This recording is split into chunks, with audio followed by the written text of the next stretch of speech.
Boa, boa, boa, boa.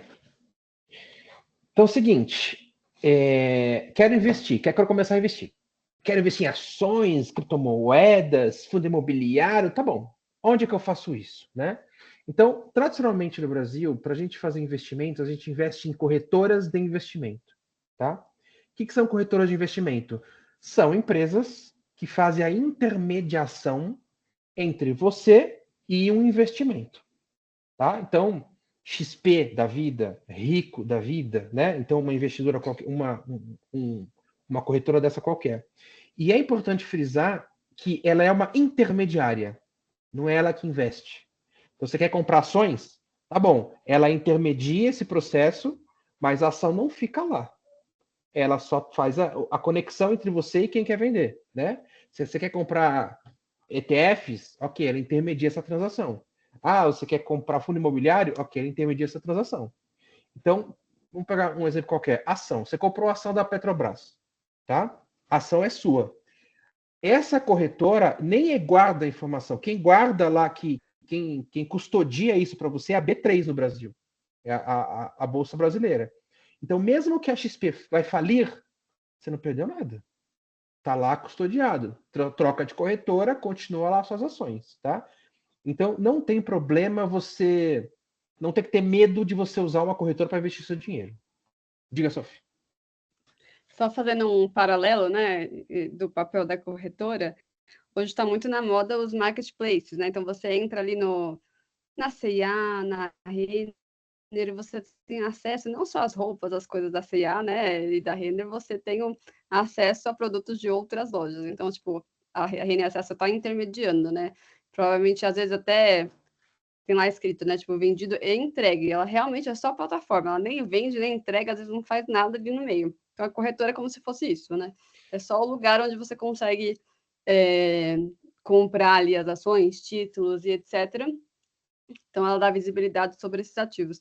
E é interessante saber isso, porque acho que a gente vai chegar nesse assunto umas aulas mais para frente, mas porque quando chega na hora, por exemplo, dependendo do que você for comprar de imposto, às vezes a gente fala, ai, mas onde que eu vou. Como é que eu declaro? Onde está essa informação? Às vezes você não está na corretora, né? Está onde exatamente você comprou. É na B3 ou é, enfim, no fundo que está gerenciando. Então, acho que esse é um ponto para ficar atento, porque foi até um ponto que eu tive dificuldade, que eu falei, gente, onde é que eu acho esse negócio para poder declarar esse raio dessa situação? Então, aí a gente, sabendo disso, né, que a corretora só intermedia, você precisa saber quem está por trás, até porque depois você facilitar na hora que você for fazer imposto de renda e etc. Exatamente isso. É um marketplace, né? E até porque hoje a gente tem concorrência de várias corretoras. Coloquei alguns exemplos aqui, né? A XP, o Banco BTG, a Rico, a Nu Invest, Modal Mais, Orama, Banco Inter, Avenue, Clear, são todas corretoras, tá? Qual que é a diferença? Ué, a diferença é que a gente oferece mais serviço. Então a Sofia comentou, fazer imposto de renda. Então eu uso a XP. A XP oferece um relatório que ela te faz um resumo no final do ano dizendo, olha, você tem aqui comigo isso. Tá, põe lá no seu imposto de renda. Facilita para mim. Ou ela faz, olha, eu vou fazer uma negociação aqui sei lá, com um banco que ele vai me dar alguns serviços mais baratos. Então, comigo você compra mais barato. Que ela faz uma negociação, né? Ou ela vai te dar alguma plataforma que seja mais fácil de você fazer manipulação, né? O trader da vida, aqui é mais fácil fazer. Ou ela te dá algum serviço gratuito, ou ela te oferece um corretor, não, como é o nome do cara que toma conta do nosso O assessor? assessor, boa. Ela te oferece um assessor de graça para conversar com você e te ajudar a escolher os melhores ativos, de graça, né? Então, hoje em dia, toda corretora quer ser banco e todo banco quer ser corretora. Hoje é meio assim. Então, a gente sabe que Nubank comprou uma corretora e virou no Invest. Então, tem uma corretora lá dentro, né? O Oraman é do Bradesco. Não, do Santander. Santander comprou Oraman, então já são dois juntos. A XP tem uma conta XP lá dentro, né? O Inter tem a corretora lá dentro. A Avenue tem o banco dela. Então, hoje, todo mundo quer banco, quer corretora é banco. Hoje é tudo misturado, tá? Então a gente simplesmente escolhe o que a gente achar mais interessante, por indicação, por preço mais baixo. Então você tem um mundo de corretoras a escolher. Ok? Então, todas elas é se cadastrar de graça, você não vai pagar nada para ter cadastro, para pagar nada para ter conta. Isso hoje é commodity, isso, né? Diga, Bruno. Eu ia falar exatamente isso. Eu acho que o home broker e o conceito de investir em si virou commodity. Acho que hoje em dia todas essas corretoras brigam muito mais no serviço, né? Edição de taxas e taxa de corretagem. Um exemplo, né? Cartão de crédito da XP, pegando o exemplo do que o Hamilton falou sobre tentar ser um banco. O cartão de crédito da XP em cashback te devolve dinheiro para você investir dentro da XP. Então, eles realmente estão trazendo essa questão de, tipo, o home broker e o local de investimento virou um commodity. E aí a gente, tipo, qual serviço a gente vai brigar com no Invest, por exemplo? Sim. A ideia é que eles ofereçam mais serviços para fazer com que você escolham eles, né? Por exemplo, XP. Pela XP, você consegue fazer uma conta internacional e começar a investir em dólar. É mais automático, né? É mais fácil de fazer. Boa. Agora, mas Hamilton, eu já tenho uma conta. Eu já tenho o meu Unibanco, já trabalho lá com a minha conta Nubank. Então, a primeira coisa que a gente precisa colocar é recomendado ter uma conta de investimento separada da conta do seu dia a dia. Tá? Por que isso? A conta do seu salário entra dinheiro, você vai lá e gasta, põe dinheiro. Aquilo é o seu movimento, é o seu caixa. Você vai começar a receber rendimentos, vai cair na sua conta, você vai gastar. Né? Então a ideia é que tenha uma conta separada para os seus investimentos que fique lá rendendo, separado do seu dia a dia. Tá? Então a ideia é que você pega um pouco do dinheiro do seu que você ganha, do seu salário, coloque nessa conta de investimento e deixe lá rendendo. Tá? Então, o primeiro passo importante. É importante ter uma conta separada para investimentos do que do seu conta tradicional. Segundo, selecionar corretoras grandes e que não tenham taxas. Então não faz sentido você abrir uma conta e toda vez que você compra uma ação, você tem que pagar uma taxa. Quando for imobiliário, tem que pagar uma taxa. Tem que pagar taxa. Então a ideia é que, como tem muita concorrência, os bancos estão cortando essas taxas. Não faz sentido pagar. Né? E terceiro, instituições que são isentas. Pô, se você tem um Itaúzão da vida e você falar com o seu gerente do Itaú, ele vai sugerir para você comprar contas do Itaú, CDB do Itaú, Previdência Privada do Itaú. Ele tem muito interesse por isso, né? Então a ideia é ter uma instituição que seja isenta, que tem um monte de leque de opções para te oferecer, você escolhe o que é melhor. Fala, Sofia. Mesmo falar assim, não tem um gerente, né? Eu quero fazer sozinho ali no Nubank, né? O C6, esses bancos digitais que também já oferecem, sem essa parte do universo, eles já oferecem ali uma opção de investimentos. A desvantagem, acho que tem vantagens e desvantagens, né? A vantagem é que tá ali fácil, você não precisa às vezes abrir, né, uma nova corretora, você já consegue ver ali os investimentos, tem até com valores mais baixos. Mas a desvantagem é que ali você só tem acesso às opções daquele banco, né? Então, por exemplo, quando você entra ali no Nubank, só vai aparecer como CDB os CDBs do Nubank. Aliás, não se preocupem com essas letrinhas, tá? A gente vai chegar, vai ter uma aula só para a gente explicar as letras, etc. Vai ficando tudo mais claro ao redor das aulas, ao decorrer das aulas, desculpa. Então, tem os prós e contras, né? Quando você está numa corretora, você tem acesso aos investimentos, aos CDBs, as ações de todos os bancos, de tudo que, né, o mercado oferece. Quando você está ali dentro do Nubank, dentro do C6, você só vai ter direito, só vai conseguir ver o desses bancos. Então, acho que é um outro ponto a se considerar. Boa, Sofia. Bom, então o primeiro conceito a gente vai abrir uma conta em uma corretora de investimentos, ok? Escolher uma que é de graça, a gente pode bater papo no final. Segundo conceito importante, renda fixa. Tá? Então, o que é renda fixa? É um tipo de investimento onde a sua rentabilidade, você sabe qual é a regra. Você sabe quanto você vai ganhar, né? Mas importante, não é que é fixa. Você não vai ganhar um valor fixo. Você sabe qual é a regra para você ganhar, tá? Então, principais características é uma previsibilidade de recebimento. É muito improvável que o seu dinheiro reduza de valor. Muito improvável, né? A ideia é que ele vai subindo mais devagarzinho. A gente vai entender um pouco melhor. Segundo, tem menor volatilidade. Volatilidade é o conceito de sobe valor, desce valor, sobe, sabe, bolsa de valores? Você já viram o gráfico como é que é? É sobe, depois cai, depois sobe, depois... Quando a gente fala de renda fixa, ela é bem mais estável. O valor dela é muito estável, né? Não tem volatilidade. E o terceiro, ela é indicada para objetivos de curto a médio prazo para investidores mais conservadores. Então, eu não quero enfrentar essa volatilidade tipo Bitcoin da vida, cai 10% em um dia, né? É muito volátil. Então, não quero aguentar isso. Eu quero crescer sempre, mas sempre devagar. Ok. Então, renda fixa é para isso, tá? E para investidores iniciantes, né? Que a gente está iniciando aqui. Ao longo do processo, a gente vai mudar de cabeça. Muito bem. Outro conceito importante é o que é renda fixa? Renda fixa é você emprestar dinheiro para alguém. Simples assim. Tá? Você vai emprestar dinheiro para alguém e esse alguém vai te devolver com juros. É só isso. Tá? Agora, existem 3 tipos de negociações que podem ser feitas quando você empresta dinheiro. A primeira, a gente chama pré-fixado. Significa a taxa de juros é fixa. Ó, você vai me emprestar R$1.000, eu te prometo que eu vou pagar para você 10% ao ano. Então, não importa o que aconteça, eu vou te pagar 10% ao ano. É fixa. Você sabe exatamente quanto você vai ganhar, tá? Então, R$1.000 a 10%, no final de um ano você vai ganhar R$100. Ponto final. Ok? O segundo tipo é pós-fixado. O que é pós-fixado? Ela é atrelado a um índice. Atrelado ao índice. Então, por exemplo, eu vou te pagar 130% do CDI. Eu vou te pagar 110% da Selic. E aí, de novo, como a Sofia comentou, essas letrinhas aqui a gente vai aprender numa aula seguinte, tá? Mas que significa isso? Por exemplo, hoje está tendo reunião do cupom, provavelmente a taxa vai para, vou chutar, vai para 11.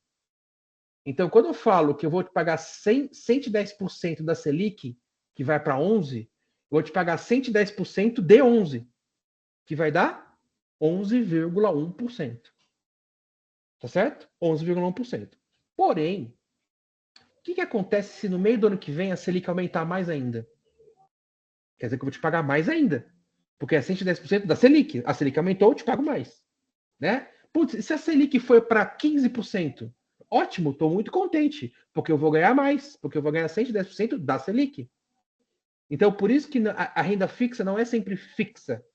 Não é sempre igual que você vai ganhar. Mas é sempre baseado na mesma regra. Tá? Então, no caso de cotistas, no caso de gente que é rentista, né? Então, um título associado à Selic e a Selic aumenta, ganho mais. Por outro lado, se a Selic reduzir, eu vou ganhar menos. Ok? Muito bem. E por último, são os títulos atrelados à inflação. No Brasil, fala, Sofia, antes de continuar. Eu ia compartilhar um caos com vocês. Assim. É normal, a gente errar e a gente vai aprendendo enquanto erra, tá, gente?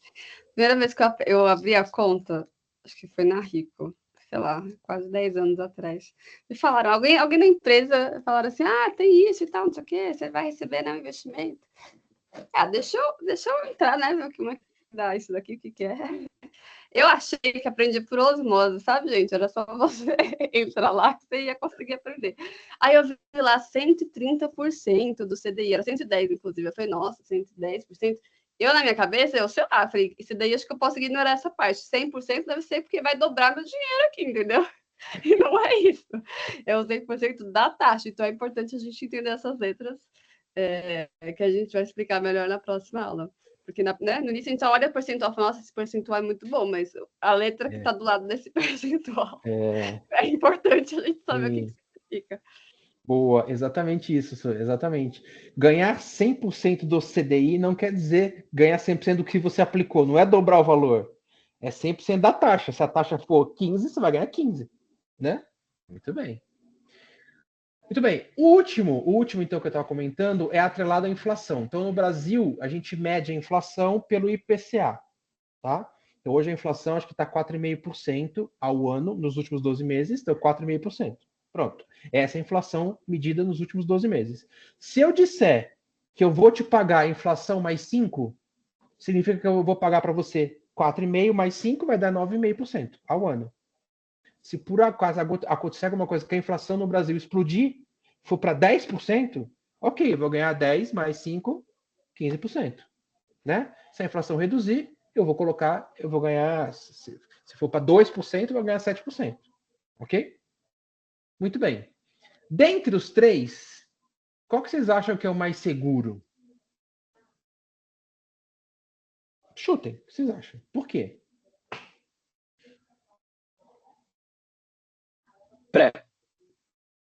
Pré-fixado. Depende do que é segurança. Depende do que Para mim, segurança. eu não tenho lado da inflação. Boa. É isso aí, Matheus. Depende do que é segurança. Se eu falar que segurança é que eu tenho certeza que eu vou receber, tenho certeza, é o pré-fixado. Porque não vai variar. É 13, morreu o assunto, acabou. Tá certo? O problema é que, se eu disse que eu vou receber 13 e a inflação no Brasil, por algum motivo, foi para 15, eu perdi dinheiro. Certo? Ok? Mesma coisa com a Selic. Se eu disser que eu vou pegar 130% da Selic, né? E a inflação for para 15, mas a Selic não subir, eu também perdi dinheiro. Porque, pessoal, inflação significa perda de poder de compra. Fato. Ok? Se você tem 100 reais e a inflação foi 10%, agora com os seus 100 reais você não compra mais o que você comprava. Seus 100 reais agora vale 90 reais. Então, inflação significa perda de poder de compra. Então, se você tem um título associado ao IPCA mais qualquer coisa, é o mais seguro porque você sempre está acima da inflação. Sempre está acima do poder do dinheiro. Então, o mais seguro é esse. Porém, a gente vai perceber com os estudos, né, que do tipo, olha, hoje a taxa de juros no Brasil está 10,5%. Existem títulos pré-fixados que estão a 14% ao ano. Ok? Eu não acho que no Brasil vai chegar a 14%. Imagina, não vai chegar. Então, se eu já pré-fixo falo assim, olha, em 5 anos você vai ganhar 14 por ano. Eu sei pelos meus estudos que eu fiz lá no meu curso que o Brasil não vai chegar a 14%. Vai chegar a 11%, depois vai cair. Então, eu garanti 14% nos próximos 5 anos. Né? Então, você consegue fixar uma taxa alta por muitos anos. Então, mas é questão de estudo. Né? Beleza, são esses três. Tá bom? Ok. Aí outra coisa interessante, a gente comentou que renda fixa significa emprestar dinheiro para os outros, para eles te pagar com juros. Quais são as pessoas que você empresta dinheiro? A gente tem 3 pessoas que pedem dinheiro emprestado para a gente. O primeiro, Tesouro Direto, é o governo federal. Você empresta dinheiro para o governo federal te paga com juros e correção. Ok? Através de títulos emitidos pelo governo. A gente vai ver daqui a pouco. Então, prestou dinheiro para o governo, ele te paga de volta. O segundo é você emprestar dinheiro para banco. Então, o banco emite títulos, que são os CDBs, os LCIs, os LCAs. Você empresta dinheiro para o banco te paga uma taxa de juros e você ganha dinheiro com isso. Ok? E o terceiro são debentures, que são empresas. As empresas precisam de dinheiro, elas emitem títulos através dos bancos e você empresta dinheiro para uma empresa, a empresa investe e te paga de volta um dos 3 tipos que a gente comentou. Ok? Emprestar dinheiro para o governo, emprestar dinheiro para banco, emprestar dinheiro para empresa. Qual que vocês acham que é o mais seguro? Quem chuta? O governo. É pro governo, é isso aí. É isso aí, Rainer, pro governo. Impressionantemente é pro governo. Por quê? Porque ele é o dono da máquina de dinheiro. Se precisar de mais dinheiro, ele emite mais dinheiro. Ele emite mais título, né? Por que o nosso governo lá está com déficit fiscal? Porque ele consegue gastar mais do que ele consegue arrecadar de impostos. Porque ele é o governo. Ele vai gerando dívidas. Ele vai criando mais taxinhas, né? Ele vai criando mais impostos. Então, ele sempre vai pagar. Tá? Então, ele é o mais seguro. Por ser mais seguro, ele é o que menos paga. Porque já que eu sou mais seguro, as pessoas preferem colocar aqui, eu pago menos. Tá? Muito bem. O segundo são os bancos. Por que o banco é mais seguro do que as empresas? Porque banco tem um seguro, de fato. Ele tem um negócio que a gente chama de FGC, que também a Sofia vai explicar na próxima aula, que é o Fundo Garantidor de Crédito. Então, os títulos que eles emitem têm um seguro. Então você pode colocar dinheiro lá tranquilo, que se acontecer alguma coisa, o seguro cobre. Tem um limite, não é tudo que ele cobre, mas a gente vai explicar isso ao longo do caminho. Mas é o segundo mais seguro. E o terceiro, as debentures, que a empresa precisa de dinheiro, ela emite títulos através do banco, você empresta para ela, ela vai lá e te paga o retorno. São os que mais pagam, são os que mais têm retorno. Por quê? São os mais arriscados. Porque se de fato a empresa falir, você vai perder o dinheiro. Por isso que, por exemplo, eu tenho uma debenture do Banco Itaú. Qual é a chance do Banco Itaú falir? Muito pouco, né? Mas ela paga um pouquinho mais do que os outros títulos. Agora, Banco Deicoval, ele emite título. Cara, para alguém aceitar esse título, ele vai ter que pagar muito mais, porque ele é muito mais inseguro do que o Itaú. Então, tudo é uma questão de qual é a segurança disso, qual o grau de risco desse título, quanto que eu vou pagar por esse título. Sim? Diga, Raiane. Está no mudo. No caso de reserva de emergência, é melhor a gente colocar o dinheiro investido para governo ou para o banco? Boa pergunta. A gente vai colocar isso no final. Nós vamos falar sobre reserva de emergência. Boa pergunta. Guarda aí. Trouxe para vocês aqui, eu abri a minha conta na XP e trouxe alguns exemplos de títulos. Só para a gente conversar, tá? Então, lá aparece títulos que você pode comprar pelo banco da XP. Ou seja, pode ser de qualquer banco, de qualquer empresa, é liberado, né? Então, por exemplo, ele tem aqui, ó, é um LCA do banco XP, tá? Ele está pagando 93% do CDI. Isso aqui é o tal do pré-fixado. Pré-fixado. Ele vai pagar para você 93% do CDI. Tá? Outro exemplo. Isso aqui é um CDB do Banco Will. Banco Will. Ele vai pagar para você 123% do CDI. Tá bom? Isso aqui também é pré-fixado. Tem um valor fixo aqui, 123. Aí vocês vão perguntar, puxa, mas pô, então esse 23 aqui tá muito melhor do que esse 93, né? Mais ou menos. Não é bem assim. Depois a gente vai entrar no detalhe. Por quê? Quando a gente fala de LCA, ela é isenta de imposto de renda. Então, se não paga imposto de renda, você paga menos aqui. O CDB, você tem que pagar imposto de renda. Quando vence o título, você tem que pagar o imposto de renda que você ganhou lá. Então, por isso você vai pagar mais. Ok? Aí tem um outro aqui, ó. Esse aqui é um CDB que paga 123. E esse terceiro é um CDB que paga 122. Então quer dizer que o de baixo é menor, o de baixo é pior e o de cima é melhor? Depende. Olha só o vencimento. Esse daqui vence em 12 de nove de 2030. Esse aqui vence 12 de nove de 2029. O que significa isso? Que o seu dinheiro vai ficar preso, parado, até 12 de nove de 2030. E esse daqui, 2029. Então, como esse aqui fica parado menos tempo, ele paga um pouco menos. Então, tudo aquilo que a gente conversou, né? Quanto tempo você pretende deixar o dinheiro lá guardado para render? Quanto mais tempo você deixa guardado, mais vai render. Certo? Olha esse outro aqui, ó. CDB Will. Esse aqui é de 2028. Tá pagando 121, um pouquinho menos aqui, ó. Porque você pode resgatar antes. Outro exemplo. Esse aqui é uma debenture. É uma debenture emitida por empresa. Então a empresa chama Origem Energia. Você tem que deixar o dinheiro lá até 2035 e ele garante para você 13,30% ao ano. Todos os anos. Pô, 13,30 é um valor alto. Lembra, a gente hoje está pagando 10,5% ao ano da taxa de juros Selic, tá? Só que você tem que deixar lá até 2035. Ok?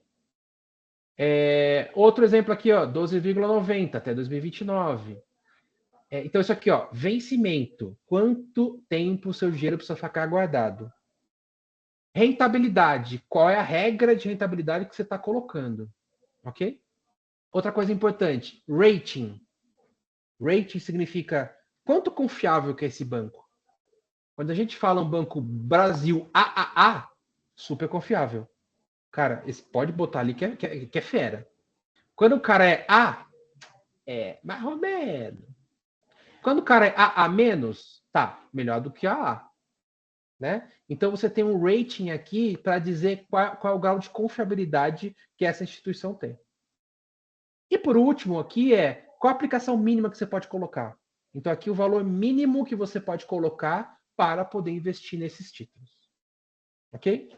Só um exemplo, tá? Então esse aqui é exemplo de títulos privados, que é ou CDB, LCI de banco ou debêntures de empresas. O segundo exemplo que eu trouxe são títulos públicos. Então, emprestar para o governo. Pré-fixado 2027. Então, ó, 2027 ele está pagando para você 11,8% ao ano. Puxa, tá bem mais fraquinho, né? Se a gente olhar aqui para o anterior, estava pagando aqui, ó, 13,30, 12,90. E aqui, governo 11,8%, só isso? De novo, né? É porque é o governo federal, é porque é mais seguro, é garantido. Então, sempre vai pagar menos. Outro exemplo importante, a gente vai comentar bastante disso aqui, ó, quando a gente falar de reserva de emergência. Olha aí, Raiane. A Selic 2027-2029 é um título que rende todos os dias. Todos os dias. Ele está pagando para você, ó, Selic mais 0,06, 0,14. A Seliczinha ali, básica, mais um pouquinho. Tá? Mas, para você investir, o mínimo diminui bastante, ó. R$153, R$152, já dá para começar com pouco aqui. Ok? IPCA+. IPCA+, é aquele título que é atrelado à inflação. Então, ele está prometendo aqui que vai pagar para você a IPCA, que é a inflação do ano, mais 6,33. Tá bom. Né? Ó, o valor mínimo para investir aqui é R$32. Olha que maravilha. Esse aqui, ó, Educa Mais, de educação aqui, ó, também IPCA mais 6,33, R$34. Então, exemplos de títulos que você pode comprar. Entra na corretora, essa aqui vai aparecer em todas as corretoras, tá? Título público aparece para todo mundo. Clica lá, escolhe, investir, pronto, acabou. Bolezinha. Sim? Bom, vantagem da renda fixa. Quais são as vantagens? Primeira vantagem, baixo risco. A probabilidade de você perder dinheiro é muito, muito, muito pequena. Tá? Não vou dizer que é zero, mas é muito baixa. Segundo, rendimentos são previsíveis. Você sabe quanto você vai ganhar ao longo do tempo. Tem uma regrinha, né? E terceiro, diversidade. Opções para diferentes prazos e necessidades. Então, quando a gente fala, qual dos títulos é melhor?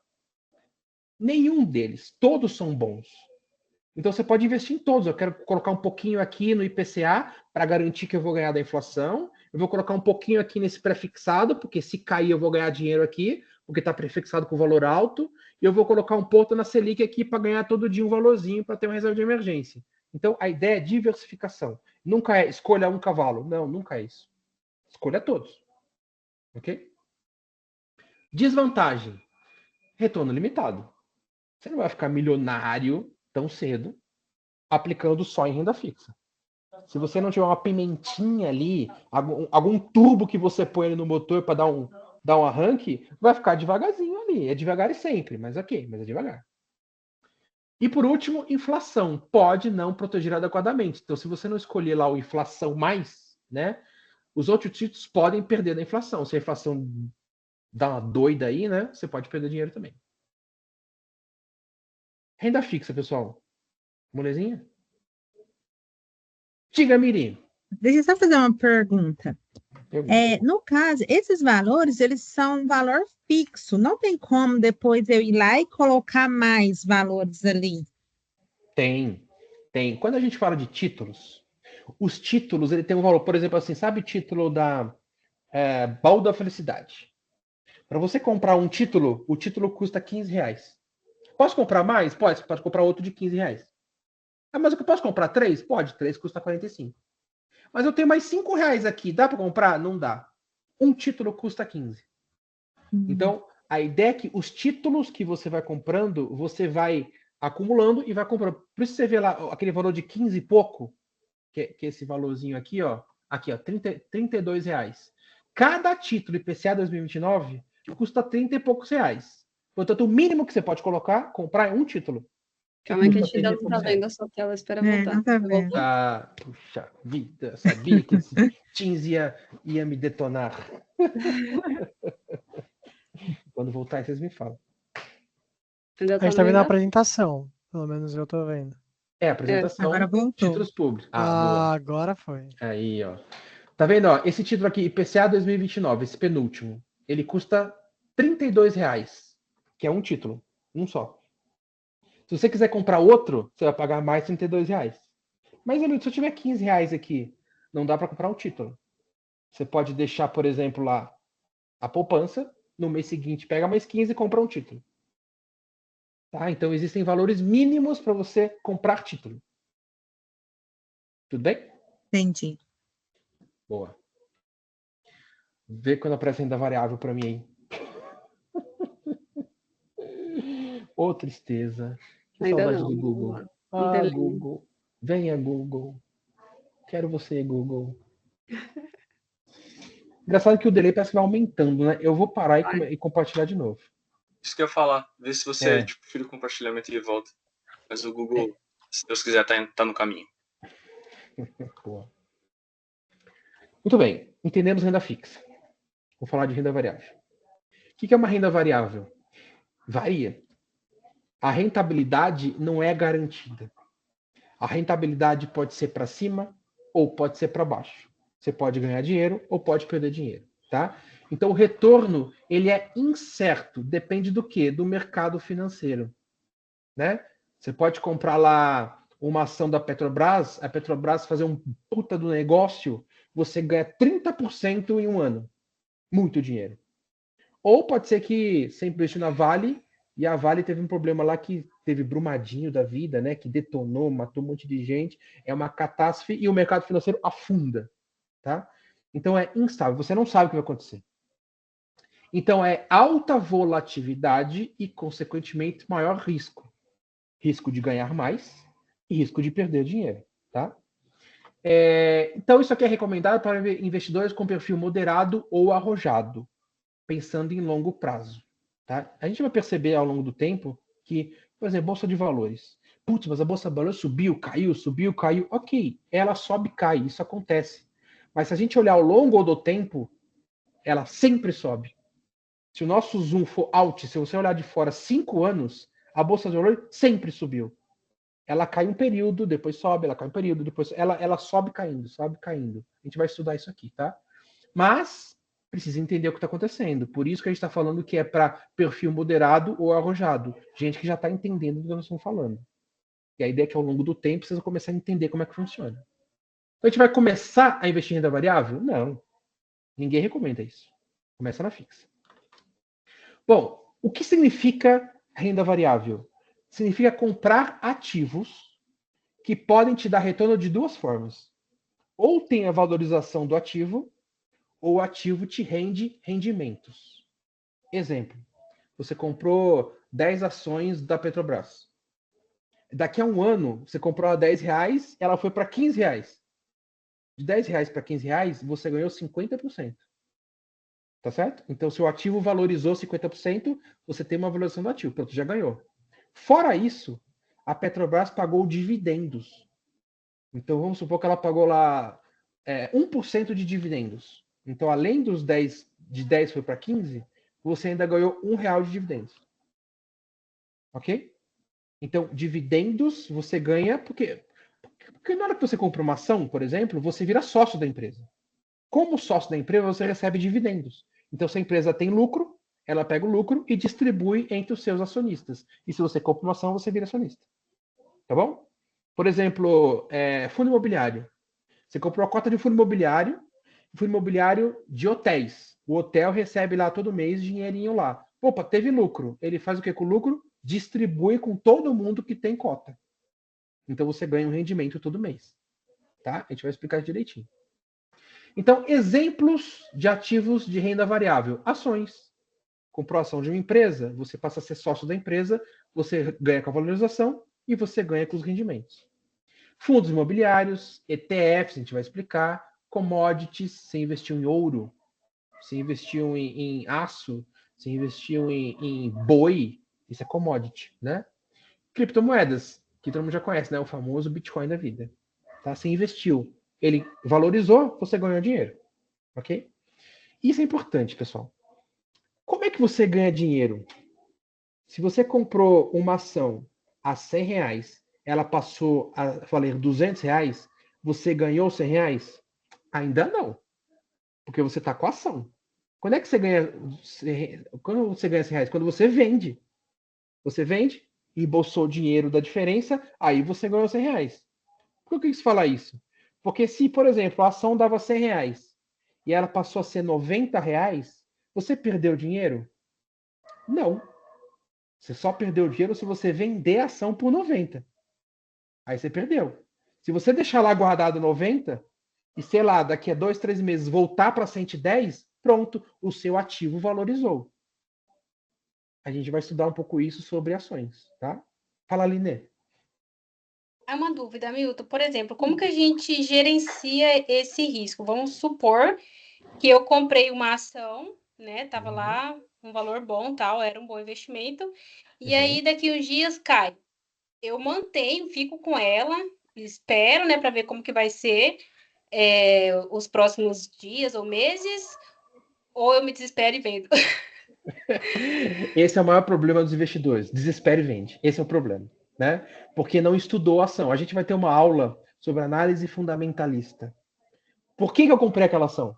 Primeiro, né? Por que eu comprei? Não é porque estava barata. Essa é a pior coisa que faz. Comprou porque está barata. Não, você vai comprar Americanas. Vocês viram Americanas?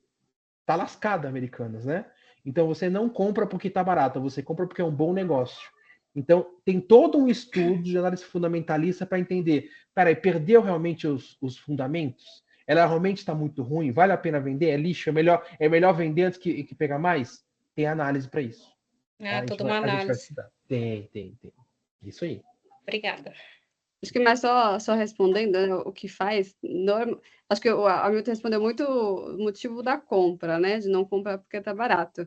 Mas pensando na sua pergunta, o que faz, se segura ou vende, normalmente as boas oportunidades surgem justamente porque as pessoas se desesperam. E aí, quem está ligado e realmente entendeu, na verdade, compra nesse momento, né? Quando abaixa, se é uma boa empresa, se você acredita nela e tudo mais, é o momento de você comprar. Então, não saia vendendo as suas ações se você ainda acredita na empresa, tá bom, gente? E tem uma outra coisa também, Aline, que é muito importante para a gente que investe, é você sempre determinar um preço-alvo para venda, determinado também de um preço-alvo para compra. Assim, bem rapidamente. Se uma ação hoje vale 10, e muita gente que você acompanha, inclusive seus estudos, que é o que o Milton comentou, está falando para você que vale a pena entrar numa posição dessa empresa a 10, e aí você coloca na sua cabeça, após análise, obviamente, estudo de mercado, que o melhor momento de venda é 14, se ela reduz para 9, você acredita, como a Sophie falou, que ela tem potencial de alcançar esses 14, você mantém sua posição. Isso que o Milton falou é verdade, a gente só perde dinheiro quando a gente desfaz a nossa posição. Alcançou o preço-alvo de venda, você pode desfazer sua posição vendendo, ganhando os R$4 daquele R$10 e pronto. Até mandei uma matéria esses dias no nosso grupo, que uma matéria até um pouco capciosa. O Warren Buffett desfez as ações dele da Disney, então ele perdeu dinheiro. Não. Ele saiu da posição quando ele teve um lucro que na cabeça dele era aquilo que era o alvo. Não, esse grupo de ações já alcançou meu preço-alvo, então eu vou vendê-las e ganhar. Aí a matéria, se ele tivesse mantido desde 1900, não sei quanto, era 16 bi. Se o cara lá não tivesse comprado pizza, hoje ele também era milionário com Bitcoin. Então isso é muito difícil chegar nesse número, mas é você normalmente que determina após a análise. Até aproveitando essa deixa do Bruno sobre matérias, acho que acaba se contradizendo um pouco com o que a gente está falando, né? Porque normalmente as matérias buscam ser tendenciosas, né? Então, normalmente a gente vai ver muito, fulano perdeu bilhões de reais. Se ele não tiver vendido, ele não perdeu, mas as matérias gostam de trazer isso, né? Perdeu por quê? Porque provavelmente ele tinha muitas ações daquela empresa, e aí, como as ações desvalorizaram, o pessoal da matéria faz um cálculo e fala, perdeu X bilhões. Na prática, ele só vai ter perdido se ele vender. Senão, ele vai provavelmente esperar, subir, voltar, e vai continuar, vai voltar a ser milionário, bilionário, etc. Boa. Vamos lá. Vantagens e desvantagens da renda variável. Primeira vantagem, possibilidade de ganhos expressivos a longo prazo. tá? Vamos lá, hoje acho que o tipo de ativo mais instável que a gente tem é a criptomoeda. O cara pode ganhar 2.000% em um ano. 2.000% é muita coisa. É muita coisa, né? Mas ele pode perder tudo. Certo? Então tem para os dois lados. Por isso que exige estudos, né? Segundo, diversificação. Então você consegue acessar com renda variável diversos setores do mercado. Você pode investir em commodity, você pode investir em hotéis, você pode investir em casas de veraneio, você pode investir em plantas no Japão, você pode investir no mundo inteiro, o que você quiser, né? Então é muito ligado do tipo, o que eu sei muito, o que eu conheço muito. Por exemplo, será que seria legal eu comprar ações da Stone? Pô, posso comprar ações da Stone? Não? Certeza? Caiu esses dias, mas, pô, eu trabalho na Stone, eu sei como é que a empresa ela tem previsão de crescer X%. De repente é uma oportunidade, é a minha área, né? Por exemplo, eu tenho ações do Fleury, porque eu sou da área da saúde. Eu conheço a saúde, eu entendo que ao longo do tempo as pessoas vão ficar mais velhas, vão ficar cada vez mais velhas e vão depender de mais saúde, mais planos de saúde, mais... Eu entendo que daqui a alguns anos o setor de saúde vai crescer muito. Então eu vou comprar Fleury, né? Então você acredita em teses. Você faz tese na sua cabeça. Ou do tipo falar assim, putz, daqui a alguns anos, esquece, não vai ter petróleo não. Vai ser tudo carro elétrico, não vai ter mais petróleo no mundo, não vou investir em Petrobras não. Vou investir em outra coisa, vou investir em Tesla, né? É tudo teses pessoais. Você acredita numa tese, tá? Flexibilidade. Tem liquidez alta. O que significa liquidez alta? A gente é muito fácil vender. Então, a gente vai falar um pouco mais para frente sobre fundos imobiliários, mas, por exemplo, uma casa custa 500 mil reais. E você comprou uma casa para botar para alugar, certo? Em vez de você comprar uma casa, você comprou tudo em fundo imobiliário e deixou rendendo lá. Se você quiser vender, se você precisar de dinheiro, metade do dinheiro, você precisa de 250 mil reais. Fundo imobiliário, você põe lá no home broker, clica para vender, e em 1 minuto você vendeu tudo. Em 2 dias o dinheiro está na sua conta. E para vender metade de uma casa? Então, casa não é líquida. Não é fácil vender. Quando a gente fala de renda variável, a liquidez é muito alta. Você vende e compra muito rápido. Instantâneo, basicamente. Tá? Desvantagens. Tem maior risco e maior volatilidade. Tá? Mas é interessante que, depois a gente vai estudar um pouquinho, é sempre interessante ter renda variável, porque ela é desproporcional.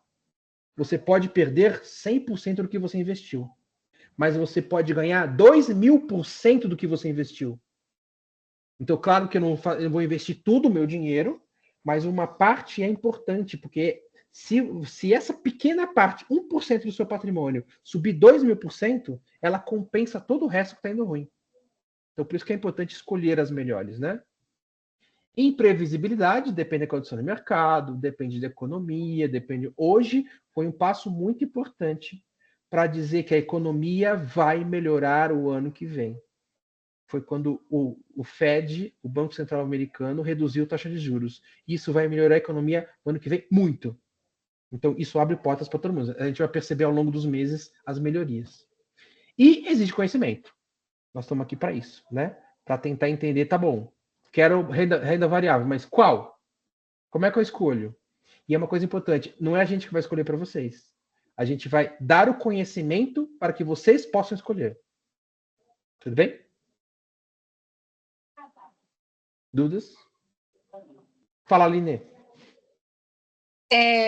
Pelo que eu entendi, então, eu acho que assim, é inteligente, então, que a gente tenha uma carteira assim mais diversificada.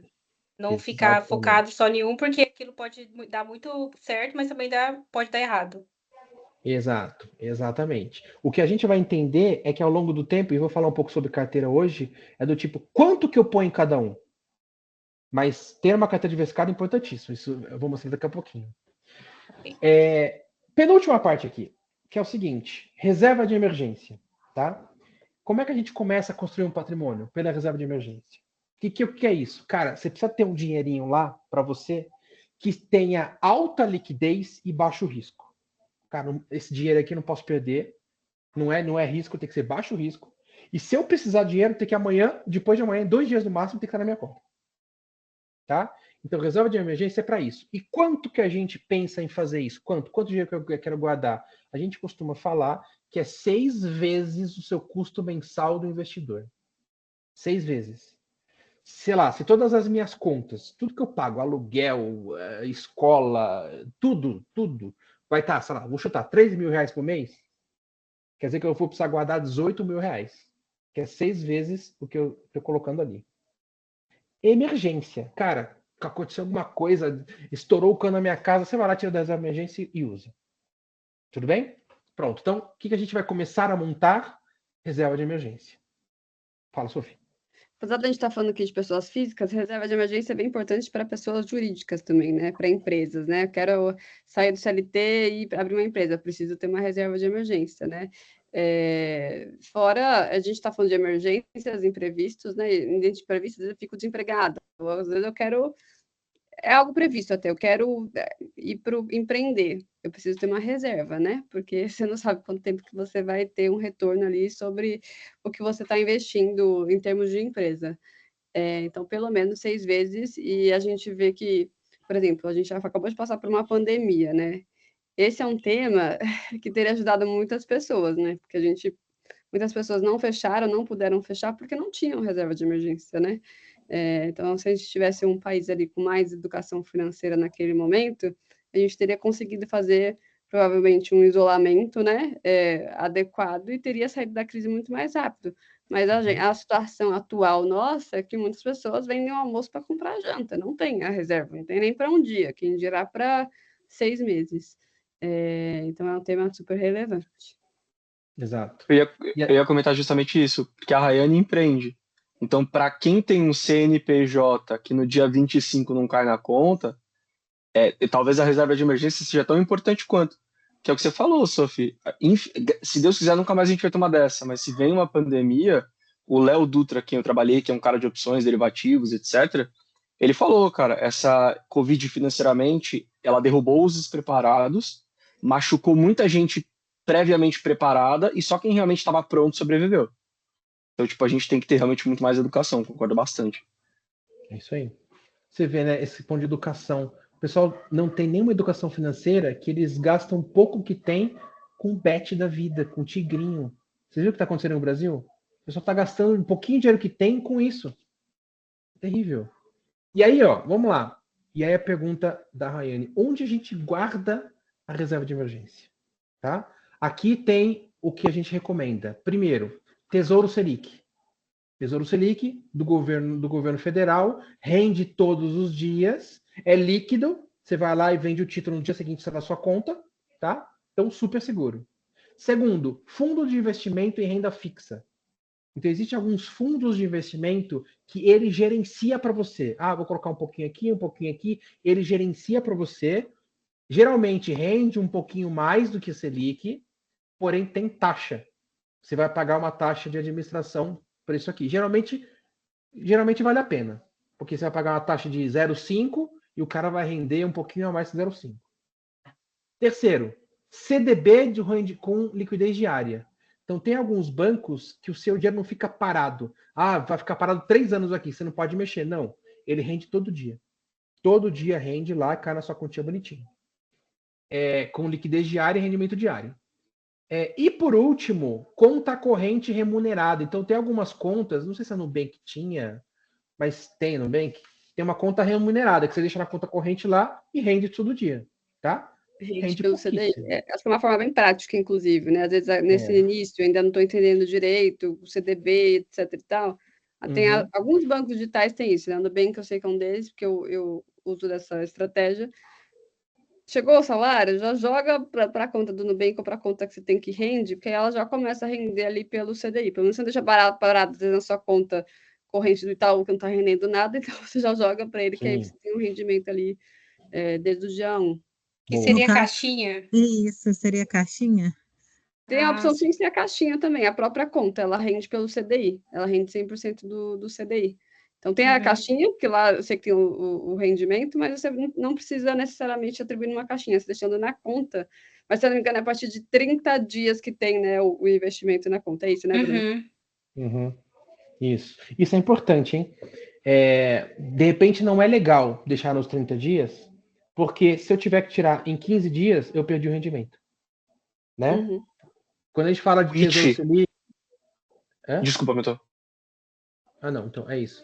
Tesouro Selic, fundo de renda fixa, CDB, esses rendem todo dia. Você deixar 15 dias para render 15 dias. Né? Vocês viram que eu risquei poupança, né? Poupança, gente, apesar de ser um investimento que a maioria das pessoas conhece, que deixa lá, é o que menos rende. É o que menos rende. Ele está rendendo hoje em torno de 70% da Selic. É muito pouco, tá? Então, apesar que as pessoas conhecem, é o que menos rende. Tudo bem? E aí, queria falar um pouco rapidamente sobre os perfis, tá? Então, basicamente, a gente tem 3 tipos de perfis de investidores. O primeiro... Não mudou o slide. Claro que não. Claro que não. Foi. Boa. Vamos lá. Primeiro tipo de investidor é o conservador, que é aquele cara que é segurança em primeiro lugar. Eu quero devagar e sempre. Devagar e sempre, devagar e sempre, mas é devagar, tá? O segundo é moderado, que é aquele tem renda fixa, mas ele botou o pezinho na renda variável. Ele começou a experimentar, deu uma pimentadinha ali nas coisas que podem subir muito. E o último é o arrojado agressivo, que é aquele cara, já sei como é que funciona, já sei como é que funciona a ação, já sei criptomoeda, já sei Bitcoin. Ele coloca os 2 pés lá e investe um monte de dinheiro lá em renda variável. Ele conhece mais, tá? Tem mais chance de ganhar mais por ano. Tudo bem? Então a nossa ideia é que a gente vai migrando. A gente começa de conservador e vai migrando ao longo do tempo, conforme a regra que eu vou colocar aqui. Tá? Mudou? Não? Claro, não. Aí. Foi. Pronto. E aí, qual é a regra que faz você mudar de um patamar para outro? Eu chamo de regra do travesseiro. O que é regra do travesseiro? Cara, você tem o seu dinheiro investido e você conseguiu dormir tranquilo só porque caiu 30% no dia? Ok, tudo bem. Eu sei porque caiu 30%, eu acredito ainda nesse ativo que eu comprei, eu sei que ao longo do tempo isso vai melhorar. Então, tudo bem, você está tranquilo. Tá? Então, o investidor dorme tranquilo porque ele entende por que ele comprou aqueles ativos. Por que ele investiu? Não foi porque saiu no Instagram, não foi porque saiu um clickbait, não foi porque meu amigo indicou, porque eu entendi como funciona isso. E aí você dorme tranquilo, tá? Então, por exemplo, nessa primeira aqui, ó, uma carteira conservadora. Tem 85% em pós-fixado e tem 15% em inflação. Só tem renda fixa. O cara tá tranquilo. Não vai render muito, mas nunca vai diminuir esse valor. O segundo cara moderado, ele tem multimercado 45%, que já mistura fixa e variável. Ele tem 7,5% em variável, tem um pouco de inflação, pós-fixado. O agressivo já tem mais da metade da carteira em multimercado, misturando ações, criptomoeda, fundo imobiliário, tem renda variável, então ele começa a arriscar mais, né? Então, o que faz você sair do conservador e ir para o agressivo? Conhecimento. É isso que a gente vai tentar passar para vocês aqui, conhecimento, tá? E aí, uma coisa importante que perguntaram ali, né? Mas é importante, então, ter tudo? É essa figura, tá? Para você ganhar um jogo, não adianta você botar 11 goleiro. Se você botar 11 goleiro, você não vai ganhar o jogo, certo? A ideia é que você precisa ter reserva de emergência segurando ali a sua carteira. Aqui não cai, aqui de jeito nenhum, tá devagarzinho, mas né, não sai do lugar. Tesouro direto, imóveis, títulos privados, ouro são coisas mais conservadoras, mas ainda não é reserva de emergência. Tem que deixar guardar dinheiro ali. Debêntures, um pouco mais arriscado, porque é empresa, né? Pode ser que vá, pode ser que não vá. Fundo imobiliário, ações, opções, Bitcoin são atacantes. Estão lá na frente, estão arriscando, podem fazer gol. Mas se não fizer gol, pode ter uma contra-ataque e tá lascado. O pessoal de trás tem que segurar, né? Então, como é que eu faço isso? Também não dá para você botar num jogo 10 atacantes. Você vai garantir gol, mas quantos gols você vai tomar também? Né? Então é isso. Como é que eu distribuo os nossos ativos na nossa carteira?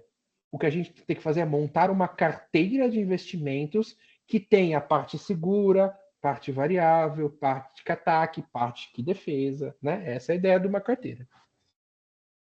Gostaram do meu jogo de futebol? Isso aqui é Matheus Muito criativo.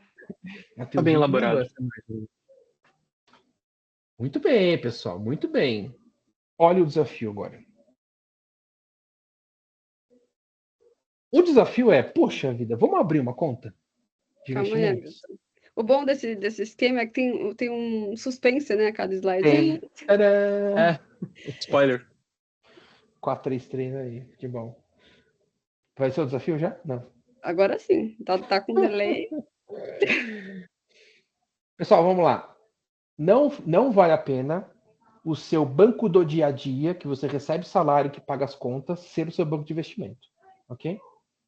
Então, a sugestão, nosso desafio é, que tal a gente escolher uma conta de investimento, escolher uma corretora de investimento e abrir uma conta? E vocês vão perceber que quando você abrir uma conta, uma das fases do cadastro é preencher o perfil do investidor. Ele vai fazer um monte de perguntinha para você e no final vai lá, ó, o seu perfil é moderado, o seu perfil é conservador, o seu perfil é agressivo. Né? Ele vai dar para vocês a resposta. Ok? Alguém sugere corretoras? Eu uso a XP. Por quê? Não sei. Porque na época lá foi a que eu achei melhor. O que você usa, Bruno? Eu uso Avenue. Avenue para investimento internacional. Uhum. Perfeito. Eu tenho conta na XP. Faz tempo que eu não entro. E Rico. Boa. Do grupo. Sofia, você usa o quê? Eu uso Rico. Rico. E o XP também faz tempo que eu não movimento. Confesso que o XP eu abri só para pegar o cartão deles para acesso da sala VIP. Essa é espertinha. Essa é espertinha. Mas não que eu ache ela seja mais fácil de usar, tá? Eu acho às vezes algumas coisas confusas visualmente lá. Tem uma questão do token, se você acessa via web, tem o token, aí você precisa necessariamente ter um celular com um aplicativo para poder pegar, e é rápido, então assim, eu não acho que a usabilidade e a experiência é a melhor. Né? Mas uso ela. Mas alguém aí tem conta em corretora? Eu não tenho. Meu esposo investe na Inter, que era o que eu estava pensando, né? Inicialmente. Iniciar também. Mas não sei se compensa dar uma investigada melhor.